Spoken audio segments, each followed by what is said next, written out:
Hello साथियों, मैं BL लूणा मेरे यूट्यूब चैनल स्टडी टाइम में आपका हार्दिक स्वागत करता हूं।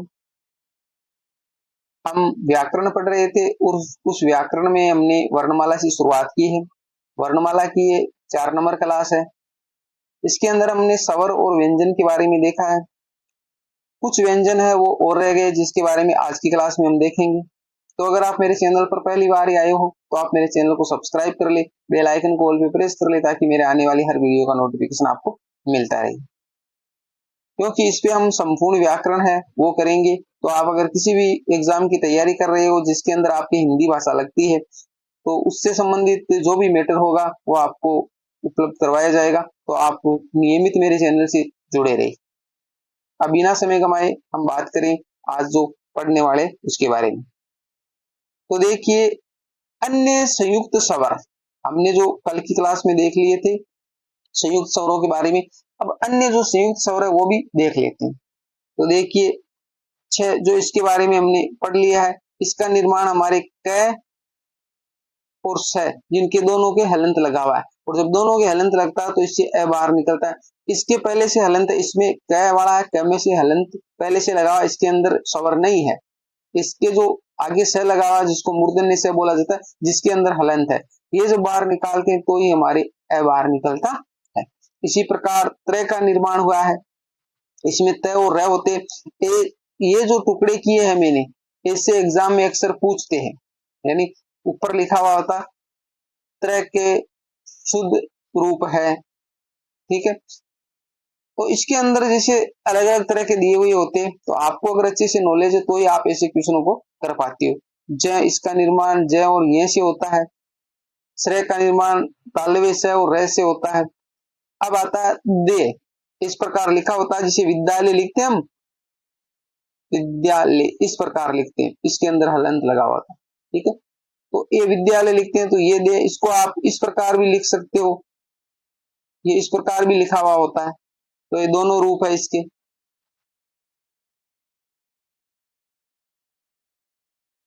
इसके बाद में हमारे जो ये आता है जो हम व्यक्ति लिखते हैं, इस प्रकार हम लिखते हैं व्यक्ति। कई गाइडों में इस प्रकार भी लिखा हुआ होता है। तो ये तैन इस प्रकार होता है, ये रूप है वो।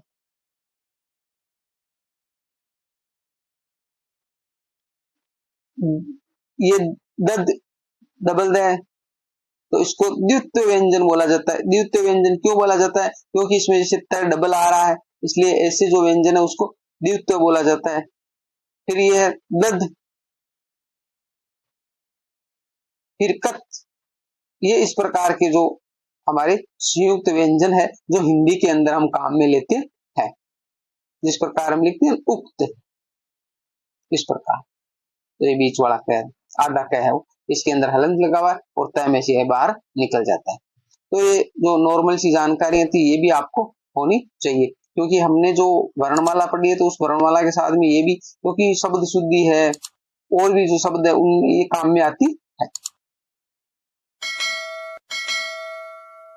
आगे देख लेते हैं र के रूप, यानी हमारे हिंदी में र है, उस र के कितने रूप चलते। तो हिंदी में मोटा मोटी 3 रूप है। एक होता है जैसे प्रकार, एक कर्म, एक ट्रक और एक रमेश। यहाँ पर शब्द है वो 4 लिखे हुए है। शब्द कितने लिखे हुए? 4 है। और र के रूप कितने हैं? 3 है। मैंने 4 शब्द इसलिए लिए है कि आपके कंफ्यूजन पैदा ना हो, क्योंकि एक जो र है ना वो सेम ही है। कौन सा जो प्रकार और हमारा ट्रक है ना, इसके वाला जो र है वो एक ही है। कैसे है देखिए, प्रकार है, इस प्रकार शब्द के हम जब टुकड़े करेंगे तो कैसे होंगे, यानी ये प है, इस प्रकार हम लिखा हुआ होता है ना, तो ऐसे शब्दों के अंदर जो नीचे वाला जो होता है, जिन नीचे जो भी लगता है वो नीचे वाला पूरा होता है, और ये जो ऊपर है वो अधूरा होता है, आधा होता है। उसके अंदर हलंत लगा हुआ होता है, उसके अंदर स्वर नहीं होते। तो अब देखिए, अब इस प है, प के तो पहले से हलंत लगा हुआ है, कहने का मतलब प में स्वर नहीं है। फिर र है, इस रैम के जब हलंत लगाए तो इनमें से अ बाहर निकल जाएगा, जो इस प्रकार यहाँ लिखा हुआ है। फिर आगे देखो का है तो क के हलंत लगाएंगे तो आ बार आ जाएगा, और फिर र के हलंत लगाएंगे तो ए बार आ जाएगा। इस प्रकार इसके टुकड़े होंगे। आगे जो कर्म शब्द देर का, इस कर्म शब्द के टुकड़े किस प्रकार, टुकड़े करने का मतलब है इसका पोस्टमार्टम करना है, क्योंकि आगे जो हम देखेंगे हमारा जो शब्दकोश है, उस शब्दकोश को हम देखेंगे तब हम पहचान पाएंगे कि इसके टुकड़े करने क्यों जरूरी है, क्योंकि जब तक इसके टुकड़े नहीं होते तो हम अच्छे से इसको कर नहीं पाते, हम समझ नहीं पाते कि पहले कौन सा शब्द आएगा। अब देखिए कर्म तो क है, क में से तो हमने हलंत लगा के ए बार निकाल दिया। अब रे ऊपर लगा हुआ, ऊपर वाला जो रे लगता है ना वो क्या होता है, वो रेप, इसको रेप बोला जाता है, और इसके अंदर सवर नहीं होता है। तो अब रे तो रे के हलंत लगाएंगे तो इनमें से कोई भी बाहर नहीं निकलेगा, क्योंकि इसके अंदर सवर है ही नहीं। फिर हमारा मैं आया तो मैं में से हलंत लगाएंगे तो ए बार आ जाएगा। तो इस प्रकार इस कर्म के टुकड़े होंगे। अब देखिए ट्रक, तो ट्रक में मैंने आपको बताया कि जो नीचे लगा हुआ होता है ना वो अधूरा होता है। अब इसके अंदर देखिए इस प्रकार हमने लगाया हुआ है इसके निशान।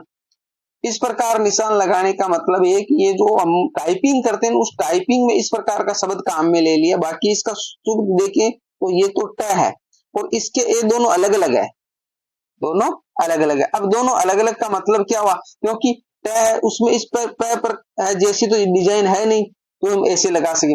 अब इसके अंदर जो ये इधर वाला है ना, ये इधर वाला, ये तो क्या है, ये तो रे का काम कर रहा है, और ये इधर वाला है ना वो हलंत का काम कर रहा है। तो इस प्रकार दोनों मिलकर ऐसा रूप बन गए, समझ गए यहाँ पर। तो अब देखिए ट के हलंत लगा हुआ है तो ट में से तो कोई बाहर निकलेगा नहीं, पहले से इसके हलंत है। फिर र है, र के जब हलंत लगाएंगे तो उनमें से ए बाहर आ जाएगा। फिर क है, हलंत लगाएंगे तो ए बाहर आ जाएगा। तो ये जो प्रकार और टरक है वो एक ही है, दोनों एक जैसे ही शब्द है, परंतु यहाँ पर क्या है कि मैंने दो शब्द इसलिए लिए कि आपकी कंफ्यूजन ना हो। तो हिंदी में रैक के 3 ही रूप चलते हैं। अब एक रूप हो गया, ये तो थे अधूरा भाई, एक तो नीचे लगने वाला, एक रह ऊपर लगने वाला, और एक जो पूरा रह जैसे रमेश लिखा हुआ है। तो रह में से ए बार आ जाएगा, हलंत लगाते हैं। मैं में से ए बार आ जाएगा, और स उसमें से ए बार आ जाएगा। तो इस प्रकार हमारे इसके टुकड़े होते हैं, और ये हमारे हिंदी के अंदर रह के रूप चलते हैं। यहाँ तक आप अच्छे से समझ गए होंगे। फिर भी किसी प्रकार का आपको डाउट रहता है तो आप मेरे को कमेंट में पूछ सकते हैं। वीडियो को अभी से लाइक कर दे। आगे देखिए, आगे हमने जो देखे एक होता है अनुनासिक चिन्ह और एक होता है अनुस्वार। इन दोनों में जो फर्क है वो देख लेते। अनुनासिक चिन्ह जिसको हम चंद्र बिंदु बोलते हैं, ठीक है, और ये जो अनुस्वार है वो ऐसे बिंदी की तरह लगता है। तो कहां पर अनुस्वार लगाना होता है, कहां पर चंद्र बिंदु लगाना होता है, ये हम आगे आगे देखेंगे। अभी ये देख लेते हैं कि अनुनासिक चिन्ह किसे बोला जाता है और अनुस्वार किसे बोला जाता है। तो अनुस्वार, ये जो ऊपर एक बिंदी लगती है वो अनुस्वार है, और जो ये चांद की तरह बनकर बिंदी लगती है ये हमारा अनुनासिक चिन्ह। दोनों स्थिति क्लियर हो गई। अब इसके अंदर क्या फर्क होता है कि देखिए 75-25 का अनुपात लिखा है मैंने।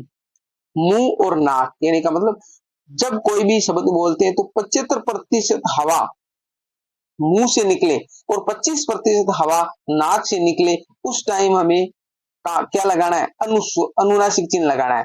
और नीचे दे रखा 75-25 वही अनुपात जिसमें नाक दे रखा है, इधर 75% नाक से और 25% मुंह से है। इस प्रकार हो जैसे हंस बोलते हैं तब हमारे को अनुस्वार लगाना। अब देखो हंस और हंस में क्या फर्क है। अब इसको हम कैसे पहचानेंगे कि भाई कहाँ तो अनुस्वार लगाए और कहाँ हम अनुनासिक चिन्ह लगाए यानी चंद्र बिंदु लगाए। तो इसको शब्द को बोलना है। जैसे आप एक तो बोलिए हंस, अब हंस जब बोलते हो, हंस जब बोलते हो तो आप नाक को पकड़ लीजिए। अब हमने नाक को पकड़कर आप बोलोगे तो भी हंस है वो बोल पाते हो। और वही है कि जो हंस बोलना है तो अब आप नाक को बंद कर लीजिए, नाक को बंद कर लीजिए, अब आप हंस बोलिए, आप हंस नहीं बोल पाओगे। तो कहने का मतलब है कि 25% तो नॉर्मल है, 75% से ज्यादा होता है। तो ज्यादा हवा है वो मुंह से निकल रही है, तो मुंह से निकल रही है तो नाक बंद होने से कोई फर्क नहीं पड़ता है, क्योंकि हंस है वो शब्द आप बोल सकते हो। परंतु हंस शब्द जब बोलते हैं तो हमारे मुंह से 25% ही हवा निकलती है, नाक से 75% निकलती है, इसलिए उस हंस को हम नहीं बोल पाते हैं। तो अब आप समझ गए होंगे कि कहाँ हमें अनुस्वार लगाना है और कहाँ हमें अनुनासिक चिन्ह लगाना है, यानी चंद्र बिंदु लगाना है। तो आप शब्द को बोलकर देख सकते हो, शब्द को जब भी बोलोगे तो आपको अच्छे से पता चल जाएगा। आगे देख, फिर आता है तद्भव शब्द के साथ अनुनासिक चिन्ह का प्रयोग करना है, यानी तद्भव शब्द, हम तत्सम तद्भव जो शब्द है आगे पढ़ेंगे, तत्सम शब्द, तद्भव शब्द, देश शब्द, विदेश शब्द, संकर शब्द, ये सारे शब्द आगे आएंगे और हम पढ़ेंगे।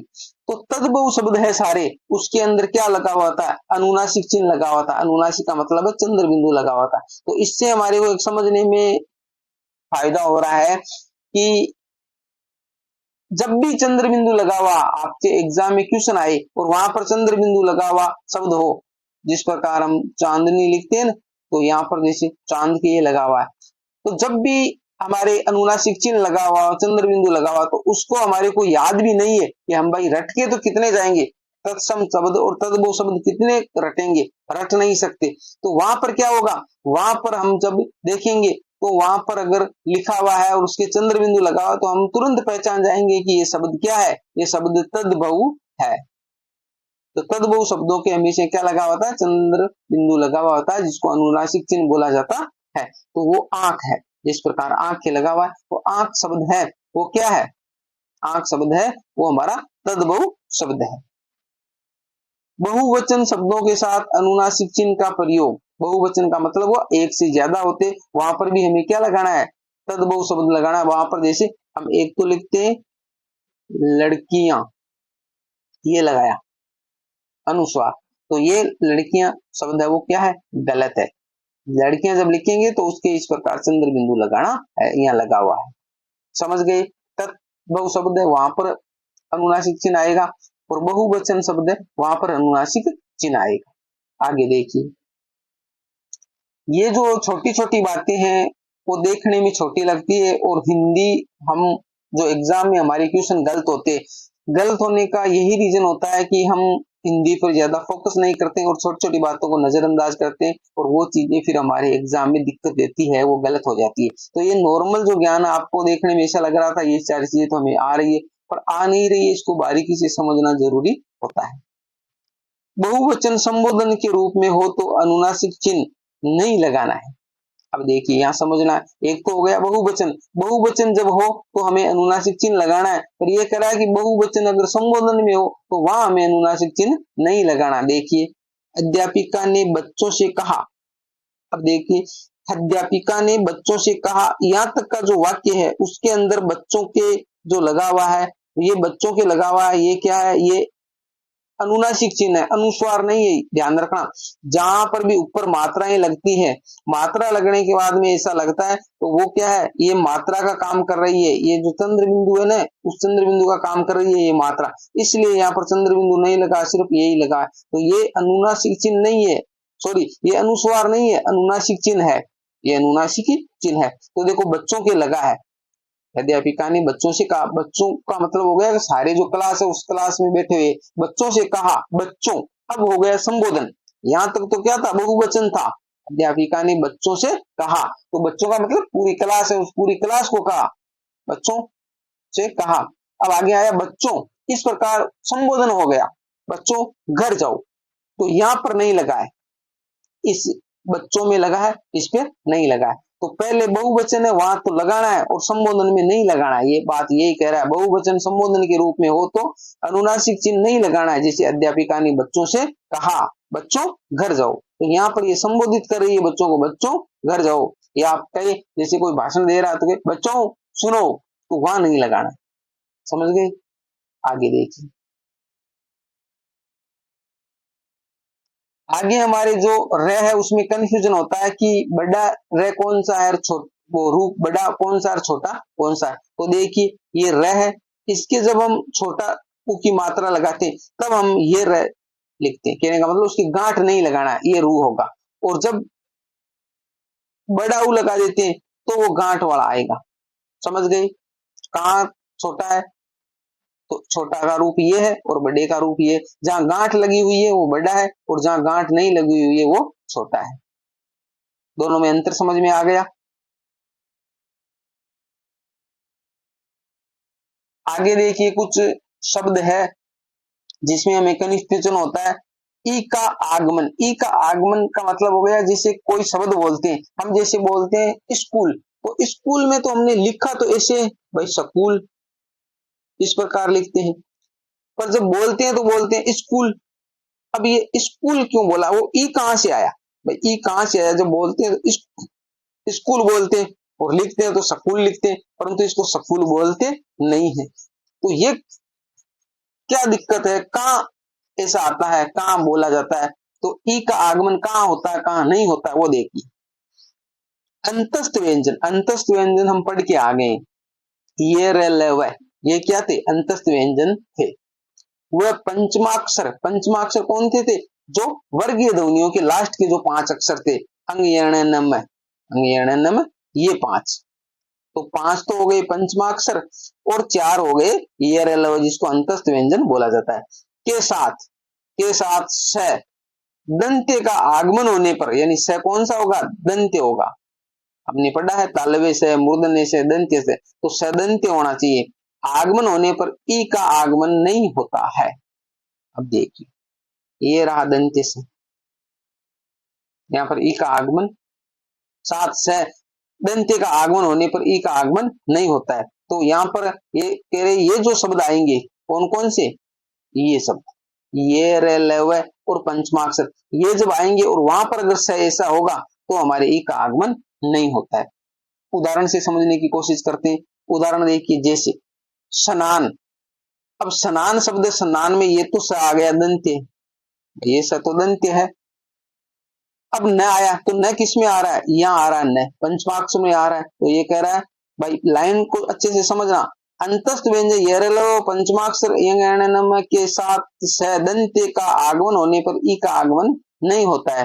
तो ये जो देखिए ये न आ गया, इसके साथ में स, तो इसलिए इसको हम स्नान बोलते हैं, इसको स्नान नहीं बोलते, इसको स्नान बोलते हैं। यहाँ देखिए सवर, इसको ईश्वर नहीं बोलते, सवर ही बोलते हैं, क्योंकि ये वह आया और वह ये आ रहा, ये रलव। सवाद, इसमें भी वह आया, सयाद, इसमें ये आया, ये रहा ये सयादवाद। सलेट, इसमें ल आया, ये रहा ल सलेट। तो ई नहीं, इसके अंदर ई नहीं आया, यानी का मतलब दंत्य से के साथ में अगर ये जो ये लव है और पंचमाक्षर है, इनके साथ में अगर दंत्य से है तो हमें ई नहीं लगाना है, बोलते वक्त ई उसके साथ में नहीं आता है। बाकी दूसरे शब्दों को देखिए जिसमें ई आता है, देखिए स्त्री, स्त्री बोलते हैं अपने आप ही आ गया ई, ये देखो त्र है, तो इसमें त्र नहीं है, न तो पंचमाक्षर में और नहीं ये रेलो में।